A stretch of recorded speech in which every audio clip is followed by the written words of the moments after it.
Tune into Coach's Corner Mondays at 9:30, empowering you with practical tools to thrive no matter what. With myself, Sam Lehoko, and Candace Bester from Grit Grow. Summer weekends are made for relaxing with family, so why not take a short left and enjoy a family staycation with Indaba Hotel 4 Ways from only 1,300 Rand per room per night. Stay for 3 nights or more, and they'll include a Spear wine tasting voucher per adult, valued at 70 Rand, absolutely free. Remember, kids under 12 years sharing with their parents stay for free. So for good times, great food, and family vibes, call Indaba Hotel now on 011 840 6600 to book your family weekend breakaway. Coach's Corner is brought to you by Feel Good 4 Ways, a Grit Grow Mix 93.8 and Blue Hearts Community Initiative. 33 after 9, good morning to you, happy Monday. It is that time again, time for Coach's Corner. Candace, welcome, good morning. Good morning, ladies. How are you?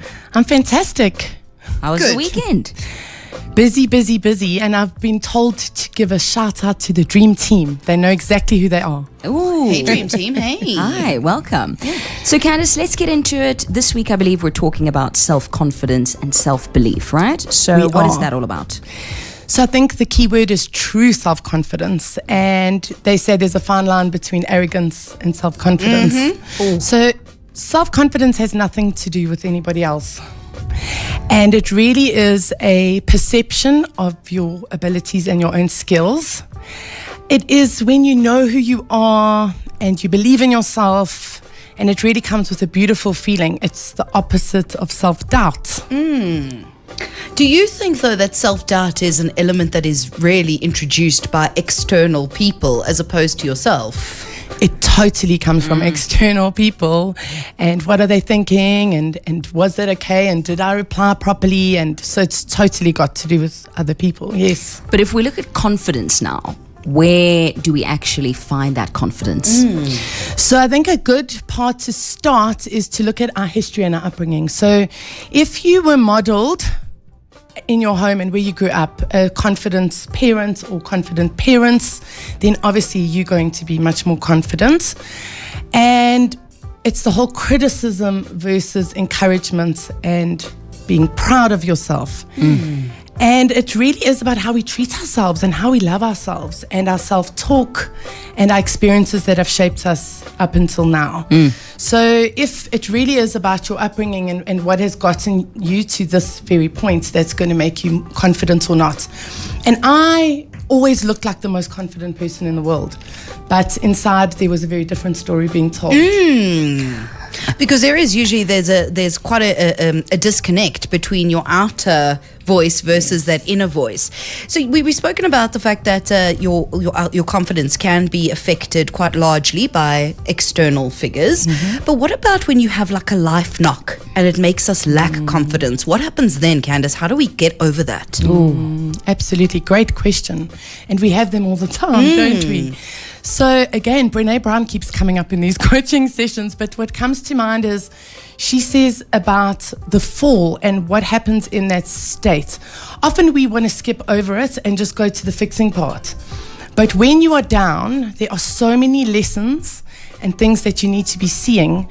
And in that space, something magical is created. So she's very much about how you get up is what takes you to the next level, and not to skip over that. But it's in those knocks and those falls that our true self-confidence and self-worth is tested, isn't it? Candace, you mentioned earlier this thing about positive self-talk. Yes. What about things like affirmations as well? Does that play a role? Definitely. Because again, we don't know even what the negative self-talk that is happening because it's so subconscious. So the positive affirmations, again, it's got nothing to do with somebody else. So if you're telling yourself positive things about yourself every day, you're reprogramming that negativity, and you're literally going to feel better about yourself. Spot on. So these are the benefits, obviously, to self-confidence. But the big question, how can we improve our self-confidence, Candace? Yes, so it starts with self-acceptance. Okay. So I am who I am, and it's got nothing to do with anybody else. And when we notice ourselves comparing ourselves to other people, that's the first big red warning bell, because we can't be like anybody else, and it gives us the whole deep message of I'm not enough. So I'm not as successful as that person, or I'm not as popular as that person, or I'm not as confident as that person. So the comparison is the opposite of self-acceptance. Okay. Somewhere along the line, I don't know where this happened, but we've been told the harder we are on ourselves, then we're going to be motivated to change, because we're not going to want to be stuck in that space. But Laurie, if I come to you every day and I say to you, Laurie, what you did was not okay. Laurie, you are fat. Laurie, it's not going to be beneficial. In actual fact, you're going to say, get out of here. I don't want to hear you anymore. You're going to chase me away. So self-acceptance is loving yourself as you are right now, not when you've lost the weight. Okay. Because when you love whatever it is, you're more motivated to want to change it, if that makes sense. Absolutely. I'm sure there's many tools out there, but maybe at this moment listeners can write in and tell us where they feel confident and where they would like to grow in confidence. You can send those through to 084 822 0938. Having a look at this topic, I was trying to think myself, and every Sunday I don't wear makeup at all. Wow. And I go out raw Yes. to see how I actually am interpreted when I'm dolled up versus when I'm not. And it's a very jarring experience, but I do it once a week, and it's purely based on how much self-belief do I have, how much self-confidence do I have that's not reliant on my external I look. love that. I really that. And love how that, does that yeah. feel for you? It's a scary thing every single week. I feel completely out of my comfort zone. Yeah. And then the worst is when people are like, oh, you okay? I'm like, oh, I'm not passing. I'm not passing. My grade ones used to say to me, are you sick? When I decided not to wear makeup. I get it.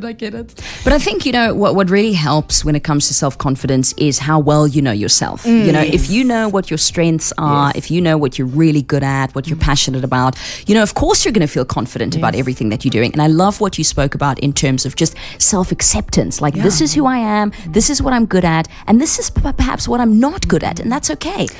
So when you're feeling vulnerable, do you, as you say, if you do identify those things that you are good at? Yes. Do you think it would be beneficial, Candace, to perhaps lean into those things? So let's say, for example, I have incredible tennis skills. Go Serena! Would I go and say, right, this is something that I thrive in, I'm irrationally confident in, I am going to continue doing that? Or should you try going to areas where you're a little bit less confident in? I think it's a bit of both, but then it's also to notice your qualities. So those are your skills, which is great to boost your self-confidence. But when you do something that you're proud of, so for example now, I would normally have lost it with my child, but right now I handled that like an absolute pro. For me to take a moment to say, what qualities did it take to be able to do that? And it was self-regulation, and it was inner strength, and so when you see your good qualities, you identify them. That is going to build your self-confidence 100%. That's amazing. Yeah, and it's not conceited, but it's making you work up as an individual. Own your stuff, man. So like Laurie said, send us a message via WhatsApp 084 822 0938. Write in and tell us what you feel confident about, or in which areas of your life you're feeling really, really confident. Or on the flip side, tell us which areas you'd like to grow a little bit of confidence with or in. Very good. Okay. So Candace, any exercises for the week? Yes, they got to follow them on social media. So it's Instagram is Growing Resilience Within, and then Facebook is The Grit Grow. And the whole, I know I often say this, but I really want to emphasize it again. The definition of insanity is doing the same thing over and over again and expecting a different result. So if people are listening now and they're like, actually, I do want to feel more confident. I do want to stop doubting myself. I do want that feeling of self-belief.